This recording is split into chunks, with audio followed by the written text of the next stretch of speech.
बघा, हा मोर्चा जो आहे हा निवडणूक आयोगाला एक इशारा देणारा मोर्चा आहे असं मी मानतो। या मोर्चाने इशारा देतोय आम्ही, तुम्ही मतदार याद्या सुधारा, पारदर्शकपणे निवडणुका घ्या, अन्यथा या राज्यामध्ये निवडणुका होणार नाहीत आणि तुम्ही लोकशाहीचा गळा घोटण्याचं पाप करू नका, हेच या ठिकाणी सांगायसाठी आजचा मोर्चा आहे। परंतु सर, काँग्रेसचे प्रदेशाध्यक्ष हर्षवर्धन सकपाळ मात्र आम्ही आहोत ना, मी आहे, बाळासाहेब आहेत, बंटी पाटील आहेत, भाई जगताप आहेत, आम्ही सगळे आहोत।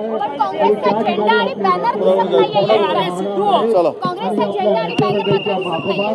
आम्ही आल्यावर झेंडे आले, बॅनर आला, आम्ही आहो म्हणजे आहे। कार्यकर्त्यांची सुद्धा अनुपस्थिती आहे, खूप कार्यकर्ते आलेले आहेत, त्यामध्ये सहभागी झालेले मोठ्या प्रमाणामध्ये। प्रश्न विचारला होता की वरिष्ठ नेतृत्व का नाही, जे प्रदेशाध्यक्ष वरिष्ठ नाही का आम्ही?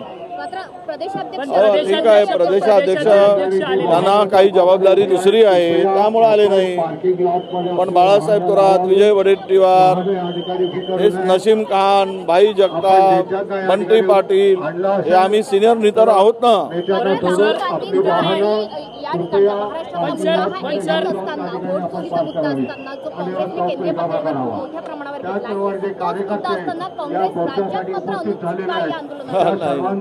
कुठे आम्ही म्हणजे आलो मोर्चात, काँग्रेस कुठे अनुपस्थित आहे? तुम्ही त्या विषयाला वेगळी बगल देऊ नका, माझी विनंती आहे।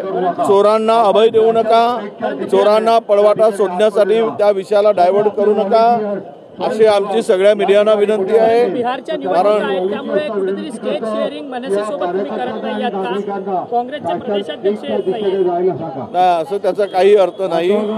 त्या बोलण्यात हव्यावरची त्याला पाठे फोडण्यामध्ये काही अर्थ नाही।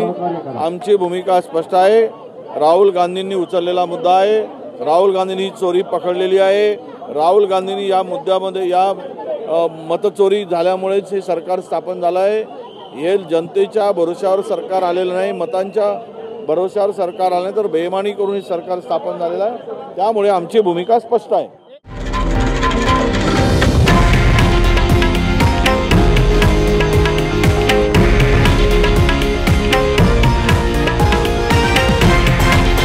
हे आहे देशातील नंबर 1 न्यूज नेटवर्क आणि आपण पाहत आहात TV9 मराठी, एकमेव।